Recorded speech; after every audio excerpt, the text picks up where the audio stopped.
Imagine it. It's a cold winter's night. The heat goes out in your house, and you're just a little kid. Nobody's home, and the only thing in that room is a TV and a couch. And the TV catches your eye. There's a sea of blue light emitting from it. It's a kid's movie. Can't remember much about it, but its style is so distinct, and there's clear passion coming out of that TV that it enthralls you and it sends you to that world. No longer is it a kid in no heat freezing in a house. You're in this world that this director has masterfully made. This was me. When I was 5 years old, I was that kid freezing in that house. And though it sounds tragic the way it was, it did something for me. It introduced me to what film could be. And this is the event that I had that I feel really put me into the shoes of someone who wanted to do film. A lot of things had happened, and a lot of events may have put me in that path, but this one is the most vivid that I remember. My name is Connor Brown. I have came here today to tell you about the ups and downs I've had pursuing my passion, some lessons that I've had while pursuing the passion, and how some of these lessons may be able to be used by you in your own endeavors in your life. I first want to talk about my experiences with film at a very young age. When I was young, I didn't really understand what went into a film. I was just, oh, the colors are nice. I like the style of the movie. I like the messages they're having. I want to do that. I didn't understand things like storyboarding, editing, and things of the sort. I just thought they were made. But I knew that I didn't know exactly how they were made. So I studied film when I was very young. And through my study of film, I also studied a lot of media as well. I wouldn't say studied, really. I watched a lot of media. And now I know that it could have been considered studying, but back then, I just liked the media I was consuming. That being said, I did study it, though. And through studying, I learned about all the things that I had mentioned before, about storyboarding, editing. And in that moment, it should have excited me, and it would have excited me now to learn this. But back then, I was terrified of failure. And I was so terrified of failure that when I was making my projects, when I made projects back in those days when I was young, I was terrified. And I never posted them. I never sent them out to anyone. I never did anything. The information I learned scared me. I was terrified. So I quit. But I didn't quit forever. No. I quit at around 6 or 7 studying, and I still consumed media, but I didn't want to do film, and I just wanted to live as a kid. But when I turned 15, that's when things changed. When I was 15, my parents hammered away about how important a college career was. What are you going to do? My sister was close to graduating. They were asking her too. And then they asked me. And I didn't really have goals. But I did remember that I did enjoy film at some point, so I said I wanted to do film. Again, they knew I had passion as a kid, and they said it wouldn't work out.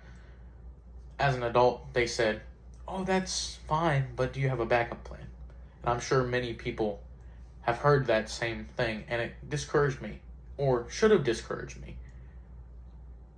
But something stuck when I had the conversation with my parents. What stuck was I really enjoy film.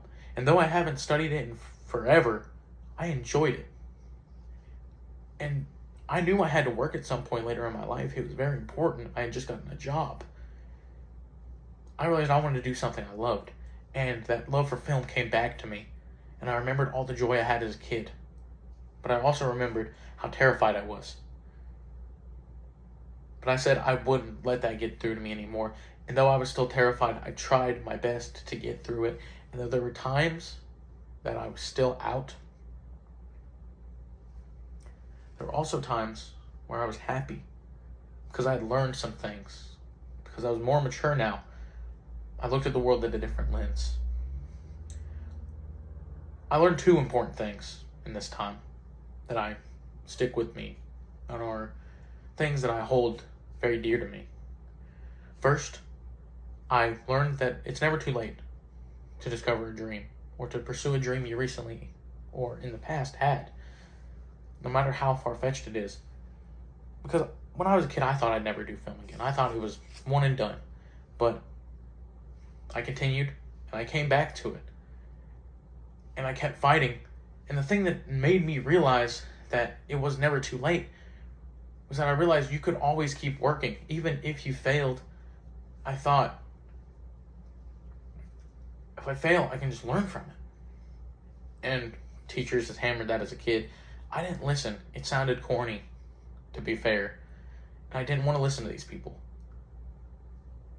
But as I grew, I learned I probably should have. Because through using my mistakes to learn better, I now was getting better at film and I was actually making progress, unlike when I was a child. And that's what made me keep going. I was terrified still of failing, because that'll never go away. But through that satisfaction that I got from actually succeeding, I had a reason to fight. Because in the past, I didn't succeed. So I had nothing to fight for. But now I did.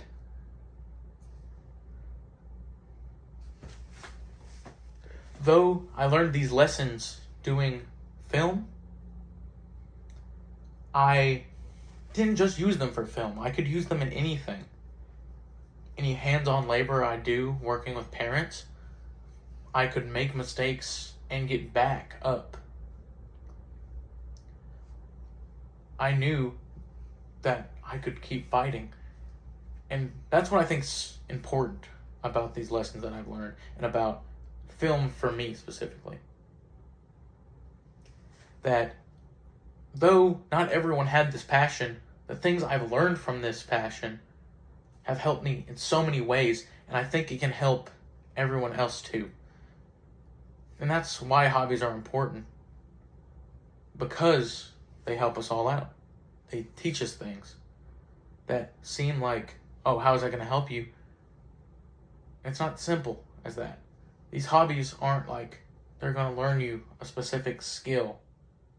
They can be, but they teach you a lot of things that spread to almost every aspect of your life.